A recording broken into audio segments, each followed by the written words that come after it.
बिस्मिल्लाहिर्रहमानिर्रहीम। अस्सलाम वालेकुम डियर स्टूडेंट्स। फ्रेंड्स, आज हम हाजिर हैं 9th क्लास चैप्टर नंबर 1 हमने स्टार्ट किया हुआ था, उसका लेक्चर नंबर 2 आज स्टार्ट करने जा रहे हैं। तो आइए स्टार्ट करते हैं। हमारे पास चैप्टर नंबर 9 टॉपिक आज 1.2 एंड लेक्चर नंबर 2 है हमारे पास बेसिक डेफिनेशंस। जो हमने फर्स्ट लेक्चर किया था जिसके अंदर हमने केमिस्ट्री, उसकी जो इंपॉर्टेंस, उसकी डेफिनेशन और उसकी जो इंपॉर्टेंट ब्रांचेस थी उसकी बात की थी। तो आज स्टूडेंट उसका जो नेक्स्ट टॉपिक है हमारे पास इंपॉर्टेंट डेफिनेशन जो आ जाती हैं, जो बेसिक डेफिनेशन आ जाती हैं उसकी बात करेंगे। तो हमें सबसे पहले जो हमारे पास आती है दैट इज कॉल्ड मैटर। तो स्टूडेंट्स हमें पता होना चाहिए कि मैटर क्या होता है। मैटर को समझने के लिए जैसे देखिए अल्लाह ताला ने हमें 5 सेंसेस दिए हैं। उन सेंसेस की मदद से हम क्या कर सकते हैं, किसी भी चीज़ को आइडेंटिफाई कर सकते हैं, उस चीज़ को पहचानते हैं कि वो चीज़ क्या है। बेसिकली कोई भी चीज़ जो हमें नजर आती है जिसका कोई ना कोई मैस होता है, जो कोई ना कोई जगह कहती है। जैसे कि मेरे हाथ एक मार्कर है, तो ये भी इसको रखने के लिए कोई ना कोई जगह चाहिए होती है, इसका कोई ना कोई मैस भी है। इसी तरीके से anything that occupies space and has some mass, जिसका कोई ना कोई मैस हो और जो कोई स्पेस ऑक्युपाई करती हो, उसको क्या बोलते हैं, मैटर बोलते हैं। तो बिल्कुल सिंपल सी डेफिनेशन है। आइए इसको देखते हैं और देखते हैं कि हमारे पास क्या होती है मैटर। मैटर को डिफाइन करते हैं एनीथिंग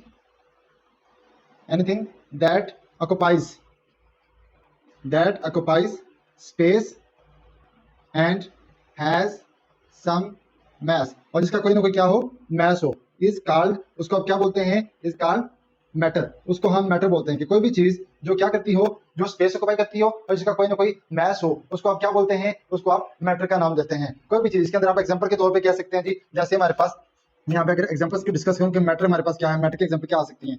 तो मैटर में हमारे पास देखें वाटर है ना, वाटर भी तो स्पेस ऑक्युपाई करता है, उसका मैस भी तो होता है, ठीक है जी। हमारे पास वुड है, हमारे पास इसी तरीके से हम कह सकते हैं हमारे पास जो पेन है, एक्सेट्रा। एनीथिंग जो हमें नजर आती है जिसका कोई ना कोई मैस है, ठीक है जी, जो कोई ना कोई स्पेस ऑक्युपाई करती है, उसको हम क्या बोलते हैं, मैटर बोलते हैं। तो मैटर को बेटा हम क्या करते हैं, क्लासीफाई करते हैं। आगे हमारे पास आ जाती है क्लासिफिकेशन ऑफ मैटर, कि मैटर को आप कैसे डिवाइड कर सकते हैं और कौन कौन से पोर्शंस के अंदर आप इसको डिवाइड करते हैं।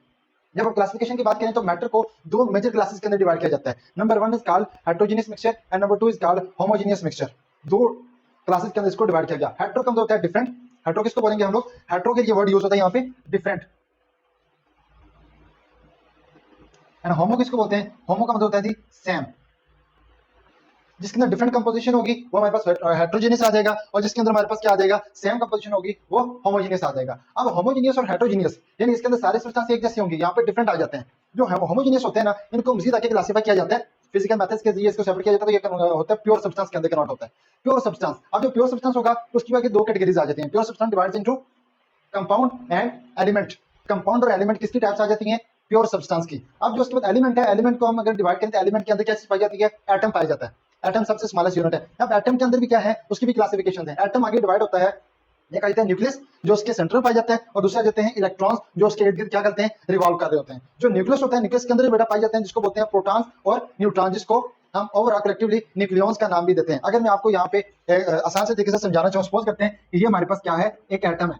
इस एटम के सेंटर में ये जो होगा बेटा जी, इसको हम क्या बोलते हैं, न्यूक्लियस बोलते हैं। इस न्यूक्लियस के अंदर क्या होगा, इस न्यूक्लियस के अंदर प्रोटॉन भी है, इस न्यूक्लियस के अंदर न्यूट्रॉन भी है। Proton and neutron both are present in the nucleus. जबकि जो इलेक्ट्रॉन्स होते हैं ना, वो यहाँ पे वैलेंस जो शेल्स वगैरह पाए जाते हैं इसके अंदर पाए जाते हैं, और ये क्या करते हैं, इसके गिर्द रिवॉल्व कर रहे होते हैं। इलेक्ट्रॉन के ऊपर बेटा जी याद रखना है कि जो प्रोटॉन होते हैं having positive charge, neutrons neutral होते हैं हैविंग नो चार्ज, और जो इलेक्ट्रॉन्स होते हैं having negative charge. It's mean जो हमारे पास एटम का सेंटर होगा जिसको न्यूक्लियस बोलते हैं, न्यूक्लियस के ऊपर चार्ज कौन सा आता है, पॉजिटिव चार्ज आता है। किसकी वजह से आता है, प्रोटॉन्स की वजह से। क्यों, क्योंकि प्रोटॉन के ऊपर पॉजिटिव चार्ज है, न्यूट्रॉन के ऊपर कोई चार्ज नहीं होता, इस वजह से उसको न्यूट्रल बोलते हैं। और इलेक्ट्रॉन जो इसके इर्द गिर्द रिवॉल्व कर रहे होते हैं उसके ऊपर क्या आ जाता है, नेगेटिव चार्ज आ जाता है। तो ये हमारे पास क्लासिफिकेशन आ जाती है मैटर की।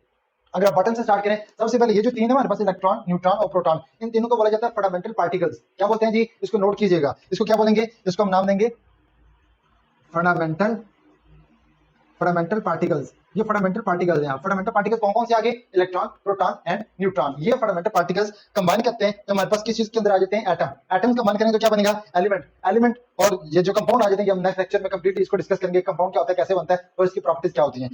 एलिमेंट एंड कंपाउंड किसकी टाइप्स आ जाती हैं, प्योर सब्सटेंस। प्योर सब्सटेंस किससे डिराइव हुआ, होमोजेनियस से। होमोजेनियस कहां से आया, मैटर से। तो इस तरीके से आप इसको क्लासिफाई कर सकते हैं, इसकी क्लासिफिकेशन आ जाती है। शॉर्ट क्वेश्चन स्टूडेंट पूछ सकते हैं, define matter and draw a flow sheet for the classification of matter. तो आप इस तरीके से इसके फ्लो शीट को ड्रा कर सकते हैं, ये आपको आनी चाहिए, आसान सी है, इसको याद रखिएगा। नेक्स्ट हम स्टार्ट करते हैं, हमारे पास आ जाता है सब्सटेंस। हमने यहाँ पे जिक्र किया था ना कि हमारे पास सब्सटेंस होता है, प्योर सब्सटेंस। तो सब्सटेंस क्या चीज होती है उसकी बात कर लेते हैं। बेटा जी याद रखिएगा, जो मैटर होता है, मैटर को दो क्लासेस में डिवाइड किया जाता है। एक होता है प्योर फॉर्म और दूसरी होती है impure form. Matter is present in both pure form as well as impure form. तो हमारे पास सब्सटेंस क्या होगा उसको अगर हम देखें तो substance it is the pure form of matter. ये मैटर की सबसे क्या है प्योर फॉर्म है विच इज होमोजीनियस, जो क्या होती है होमोजीनियस होती है, which is homogeneous and can not, और इसको आप क्या कह सकते हैं separate, can't be separated by physical means, या फिजिकल मेथड के जरिए आप इसको सेपरेट नहीं कर सकते। This is called substance. बेटा देखो मैंने क्या लिखा, विच इज होमोजीनियस, क्यों देखो होमोजीनियस से डिराइव हुआ था प्योर सब्सटेंस। तो प्योर सब्सटेंस हमारे पास क्या होता है प्योर फॉर्म, ये हमारे पास क्या होती है pure form of matter, matter की वो प्योर फॉर्म है विच इज होमोजीनियस, जो क्या होती है होमोजीनियस होती है and can not be separated by physical method, और आप इसको फिजिकल मेथड के जरिए सेपरेट नहीं कर सकते। तो क्वेश्चन आता है जी कौन कौन सी चीजें होंगी जो हमारे पास प्योर सब्सटेंस में आती हैं। तो जितने भी एलिमेंट्स हैं जितने कंपाउंड्स हैं सारे किस में आते हैं प्योर सब्सटेंस के अंदर। अगर मैं कहूँ कि इसकी एग्जांपल क्या होगी तो इसकी एग्जांपल में आप लिख सकते हैं जितने भी एलिमेंट्स आ जाते हैं पीरियोडिक टेबल के अंदर उन एलिमेंट्स से मिलकर बनने वाले जो कंपाउंड्स आ जाते हैं ये सारे हमारे पास क्या हैं ये सब्सटेंस कहलाते हैं। Got it. तो फिर क्वेश्चन आता है कि सर स्टार्ट में आपने कहा था कि मैटर टू फॉर्म्स में एग्जिस्ट करता है, एक प्योर फॉर्म है दूसरा इम्प्योर फॉर्म में। प्योर फॉर्म को तो हमने नाम दिया सब्सटेंस का, तो इम्प्योर फॉर्म क्या कहलाएगी? Yes that's the main question. आप देखते हैं जी हमारे पास जो इम्प्योर फॉर्म है बेटा उसको बोलते हैं आप लोग मिक्सचर। क्या बोलेंगे? मिक्सचर बोलेंगे जी। अब मिक्सचर क्या होता है? मिक्सचर को आप डिवाइड करते हैं यहाँ पे, या इसकी जो डेफिनेशन होती है the impure form of matter. Matter की जो इम्प्योर फॉर्म होती है उसको आप क्या बोलते हैं? मिक्सचर बोलते हैं। इसकी एग्जांपल क्या आ सकती है? इसकी एग्जांपल आप लिख सकते हैं जी जैसे हमारे पास है साल्ट इन वाटर, साल्ट को वाटर में ऐड कर दें तो हमारे पास क्या आ जाता है? मिक्सचर आ जाता है। आप इसमें मिल्क को ऐड कर दें वाटर में, वो हमारे पास मिक्सचर की एग्जांपल आ जाती है। आप इसमें सैंड की बात कर लें वो हमारे पास मिक्सचर की एग्जांपल्स आ जाती हैं। इस तरीके से हमने क्या किया, हमने मैटर को दो क्लासेस के अंदर डिवाइड किया। Number one is the pure form and number second is the impure form. जो प्योर फॉर्म थी उसको हमने क्या नाम दिया? उसको हमने नाम दिया सब्सटेंस का। हमने डेफिनेशन के साथ उसकी एग्जांपल भी देख ली। फिर हमने इसकी जो इम्प्योर फॉर्म थी जिसको हमने मिक्सचर का नाम दिया उसकी डेफिनेशन और उसके एग्जांपल में भी हमने इसको क्लासिफाई कर दिया। आज स्टूडेंट्स आगे आते हैं जी कि जो हमारे पास एलिमेंट होता है वो क्या होता है, एलिमेंट को क्लासिफाई कैसे करते हैं और इसकी डिटेल्स की बात करते हैं। तो हमारे पास नेक्स्ट है एलिमेंट। एलिमेंट क्या होता है जी? बड़ा मैंने डेफिनेशन इसकी पहले लिख दी थी। An element is the simplest form of matter. Matter की वो सिंपलेस्ट फॉर्म है element which can not be broken down into simpler substances by chemical means, यानी आप इसको केमिकल मींस के जरिए भी सेपरेट नहीं कर सकते। That is called element. ये इसकी प्रॉपर डेफिनेशन है। An element is the simplest form of matter which can not be broken down into simpler substances by physical means. इसको आप फिजिकल मींस के जरिए, फॉर एग्जांपल हम इसमें कह सकते हैं, फॉर एग्जांपल हमारे पास है हाइड्रोजन, ऑक्सीजन, कार्बन एक्सेट्रा। ये इसकी एग्जांपल्स आ गई। बेटा एक एमसीक्यूज में याद रखिएगा, till now 118 elements 18 elements have been discovered. 118 elements discovered हो चुके। उन 118 एलिमेंट्स में से जो 92 एलिमेंट्स हैं, 92 एलिमेंट्स आर नेचुरली अकरिंग, ये जो वो हैं जो नेचुरली पाए जाते हैं, और जो हमारे पास रिमेनिंग 26 एलिमेंट्स आ जाते हैं आर आर्टिफिशियल। इसको आर्टिफिशियली प्रिपेयर किया गया। एमसीक्यू में पूछ सकता है कि टोटल एलिमेंट्स की जो स्ट्रेंथ है हमारे पास 118 है, जिसमें से जो नेचुरली अकरिंग है वो 92 है और जो आर्टिफिशियल है वो 26 पाए जाते हैं। और एक बात, जो एलिमेंट होते हैं, एलिमेंट का जो नाम था ये रॉबर्ट बॉयल 1861 में इसने इसका नाम सजेस्ट किया था और वहीं से इसका नाम चला है एलिमेंट। ठीक है, रॉबर्ट बॉयल ने इसका नाम सजेस्ट किया था एलिमेंट का। एलिमेंट क्लियर हो गया जी कि हमारे पास क्या होता है सबसे सिंपलेस्ट फॉर्म है जिसको आप केमिकल मेथड्स के जरिए, केमिकल मींस के जरिए सेपरेट आउट नहीं कर सकते। ये इसकी आ जाती है एग्जांपल्स। और नीचे हमारे पास क्या है 118 एलिमेंट्स हैं टोटल, जिसमें से 92 क्या हमारे पास नेचुरली है, 26 हमारे पास क्या है आर्टिफिशियल है। इन जो हमारे पास एलिमेंट्स होते हैं, एलिमेंट्स को रिप्रेजेंट करने के लिए हम डिफरेंट लेटर्स यूज करते हैं। उन लेटर्स को बोला जाता है सिंबल्स। सिंबल्स बोला जाता है जी। तो सिंबल की हमारे पास डेफिनेशन आती है, हम इसको देखते हैं कि हमारे पास सिंबल क्या चीज होती है। तो हम यहाँ पे कह सकते हैं shorthand notation to represent, shorthand notation to represent the element is called symbol. हम उसे क्या बोलते हैं? सिंबल बोलते हैं। जो हमारे पास शॉर्ट हैंड नोटेशन बिल्कुल सिंपल सी एक दो लेटर्स के ऊपर एग्जिस्ट कर रही होती है, और इसका एक रूल होता है, जो फर्स्ट लेटर होगा वो कैपिटल होगा, second letter will be smaller letter, और अगर वो है एक लेटर तो वो हमारे पास कैपिटल आ जाता है। जैसे हम इसके एग्जांपल्स की बात कर लेते हैं कि हमारे पास सिंबल्स की कौन कौन सी एग्जांपल्स आती हैं। तो सिंबल की बेशुमार हमारे पास एग्जांपल्स आ जाती हैं। सपोज कर लेते हैं जी वी हैव हाइड्रोजन। तो हाइड्रोजन के लिए हम यूज करेंगे कैपिटल लेटर एच। हमारे पास है जी ऑक्सीजन, ऑक्सीजन के लिए हम यूज करेंगे कैपिटल लेटर ओ। हमारे पास है सोडियम, सोडियम के लिए हम कैपिटल लेटर एन साथ स्मॉल लेटर ए, सोडियम की सिंबल आ जाएगी। इसी तरीके से हमारे पास आता है, हम यूज कर सकते हैं मैग्नीशियम, उसके लिए एम जी यूज करते हैं। हमारे पास आता है कैल्शियम, कैल्शियम के लिए आप कैपिटल लेटर सी ए यूज करते हैं, ये मैग्नीशियम का था। ये हमारे पास आ गया कैल्शियम जिसको सी ए से रिप्रेजेंट करते हैं। इसी तरीके से हमारे पास आता है कॉपर, कॉपर को आप सी यू से रिप्रेजेंट कर सकते हैं। इसी तरीके से हम कह सकते हैं जी हमारे पास है सिल्वर, सिल्वर को आप ए जी के साथ रिप्रेजेंट करते हैं। इसी तरीके से अगर बात आ जाए जी हमारे पास है नाइट्रोजन, तो हम उसको एन से रिप्रेजेंट कर सकते हैं। हमारे पास है जी क्लोरीन, तो क्लोरीन को आप सी एल से इंडिकेट करते हैं। हमारे पास है जी फ्लोरीन, फ्लोरीन को आप कैपिटल लेटर एफ से इंडिकेट करते हैं। इस तरीके से मेनी मोर एग्जांपल्स, जितने 118 एलिमेंट्स हैं सबके सिंबल्स हैं, उसको आप इन सिंबल्स के साथ इंडिकेट करते हैं और उसको आप क्लासिफाई करते हैं। तो आपको सिंबल्स आने चाहिए, सिंबल्स इंपॉर्टेंट होते हैं बेटा। एमसीक्यू में पूछ सकता है और शॉर्ट में भी आपके पास आ सकती है इसकी डेफिनेशन। और यहाँ पे एक जो लॉन्ग क्वेश्चन आता है वही आता है कि define element, how elements have been classified, उसकी क्लासिफिकेशन के एलिमेंट कैसे डिवाइड होते हैं। जैसे हमने मैटर की बात की ना कि मैटर को हम इन क्लासेस के अंदर डिवाइड करते हैं, इसी तरीके से एलिमेंट की भी क्लासिफिकेशन है वो हम यहाँ पे डिस्कस करते हैं कि एलिमेंट्स कौन कौन सी क्लासेस के अंदर क्लासिफाइड होते हैं। तो स्टूडेंट्स हम बात करते हैं जी क्लासिफिकेशन ऑफ एलिमेंट्स, के एलिमेंट्स कैसे क्लासिफाइड होते हैं और कौन कौन से क्लासेस के अंदर डिवाइड होते हैं। तो there are 3 main classifications of element, metals, non metals and metalloids. इन तीनों को हम क्लासिफाई करते हैं और देखते हैं कि इसकी क्या क्या क्लासिफिकेशंस आ जाती हैं। सबसे पहली टाइप है मेटल्स।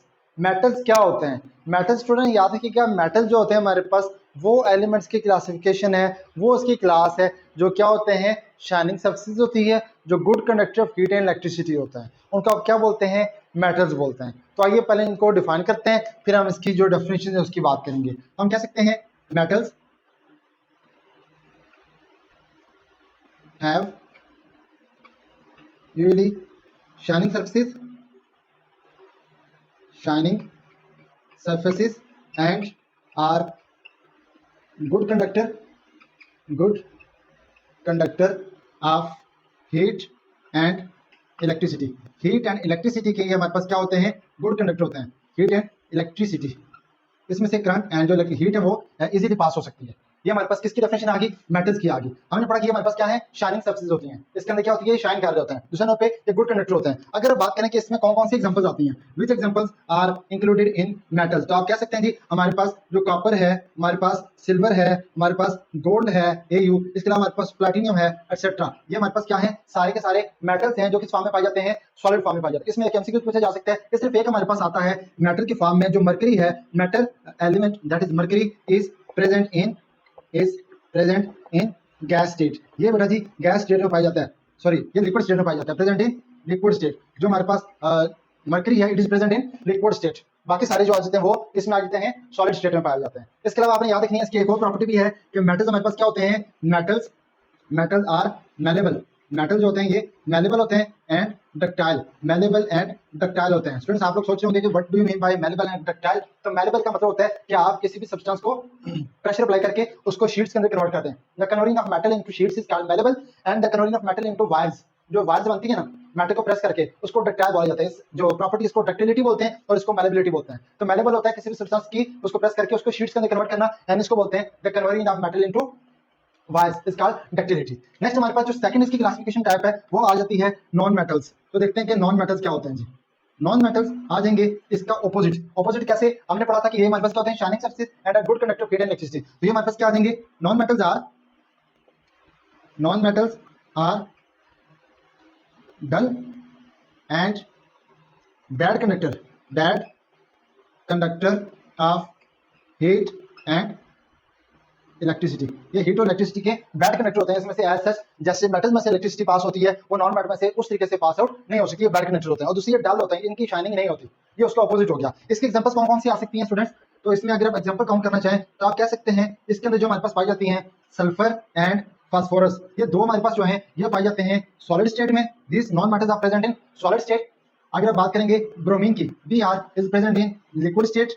और इसके अलावा जो हमारे पास आ जाता है like oxygen O2, nitrogen N2 and Cl chlorine, ये हमारे पास गैस स्टेट में पाए जाते हैं। तो तीनों आपने याद रखना है कि जो नॉन मेटल्स हैं वो सॉलिड, लिक्विड, गैस तीनों स्टेट में पाए जाते हैं। सॉलिड में कौन कौन से, फास्फोरस एंड सल्फर पाए जाते हैं। लिक्विड में ब्रोमीन पाया जाता है और ये जो हमारे पास ऑक्सीजन, नाइट्रोजन, क्लोरीन आ जाते हैं, these are present in the gas state. तो तीनों स्टेट के अंदर हमारे पास क्या होता है, पाए जाते हैं नॉन मेटल्स। नॉन मेटल जो सॉलिड होते हैं दीस आर ब्रिटल। याद रखना आप लोगों ने जी, जो हमारे पास non metal solids are brittle, ये हमारे पास क्या होते हैं, ब्रिटल होते हैं।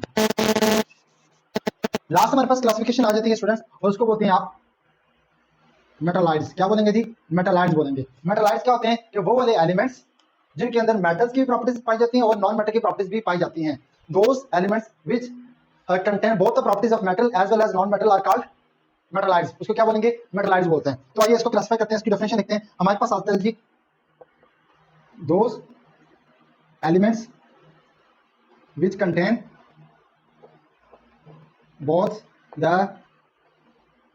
properties of metals and non-metals are called metalloids. इसको आप क्या बोलेंगे? मेटलाइड्स बोलेंगे। इसकी एग्जांपल क्या आ सकती है? तो उसको हम डिफाइन यहाँ पे एग्जांपल्स की बता सकते हैं कि जो हमारे पास आ जाएगी बिस्मथ, बोरान एक्सेट्रा, ये हमारे पास सारे आ जाती हैं, मेटलाइड्स के एग्जांपल में आ जाता है। तो मेटलाइड्स बड़े, अगर हम बात करें पीरियोडिक टेबल के अंदर मेटल्स की जो क्लासिफिकेशन एलिमेंट की कैसे हुई है, तो जो पीरियोडिक टेबल की मोस्ट राइट साइड आ जाती है जिसके अंदर एस ब्लॉक आता है, कि वो हमारे पास क्या होते हैं? मोस्टली मेटल्स पाए जाते हैं। जो आपके पास जो मोस्ट लेफ्ट साइड आती है वो हमारे पास क्या आ जाती है?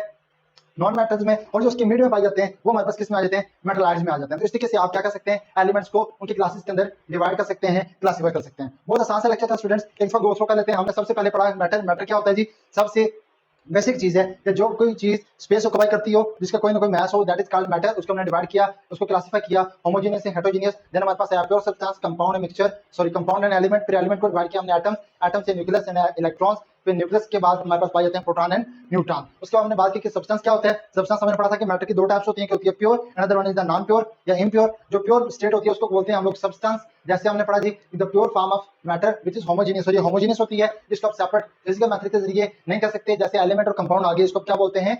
सब्सटेंस बोलते हैं। और जो मैटर की इम्प्योर फॉर्म है उसको हम बोलते हैं मिक्सचर, जैसे salt in water, milk, sand वगैरह, इसके एग्जांपल्स आ जाती हैं। उसके बाद हमें पढ़ा एलिमेंट। एलिमेंट क्या होता है? सबसे सिंपलेस्ट फॉर्म है, जिसको आप by chemical means separate out नहीं कर सकते या ब्रेक डाउन नहीं कर सकते। उसके एग्जांपल हमारे पास दो तीन एग्जांपल लिए हमने, हाइड्रोजन, ऑक्सीजन, कार्बन। 118 एलिमेंट्स हैं, जिसमें से 92 नेचुरली पाए जाते हैं और 26 जो है वो आर्टिफिशियली प्रिपेयर्ड है। फिर हमने सिंबल पढ़ा कि एलिमेंट्स को रिप्रेजेंट करने के लिए जो शॉर्ट हैंड नोटेशन प्रेजेंट की जाती है, दैट इज कॉल्ड सिंबल। जैसे हमने hydrogen, oxygen, sodium, silver, chlorine, magnesium, calcium, copper, nitrogen, fluorine वगैरह की एग्जांपल देखी। फिर हमने बात की इसकी क्लासिफिकेशन की। तो एलिमेंट्स को हमने तीन क्लासेस के अंदर डिवाइड किया, metals, non metals, metalloids. Metals वो सॉलिड्स हैं जो शाइनिंग होते हैं, जिनके गुड कंडक्टर होते हैं। एग्जांपल्स हमने बात की copper, silver, gold, platinum etcetera. और जो इसमें मर्करी है वो लिक्विड स्टेट में पाया जाता है। फिर नॉन मेटल्स की बात की कि having dull surface and bad conductor. इसके एग्जांपल्स की बात की सल्फर, फास्फोरस सॉलिड में पाए जाते हैं। ब्रोमीन जो है वो लिक्विड में पाया जाता है। ऑक्सीजन, नाइट्रोजन, क्लोरीन वगैरह गैस में पाई जाती हैं। नॉन मेटल नॉन मेटल जो होते हैं ये ब्रिटल होते हैं सॉलिड्स के फॉर्म में। और जो नॉन मेटलाइज्ड हैं ये क्या होते हैं? वो एलिमेंट्स हैं जिनके अंदर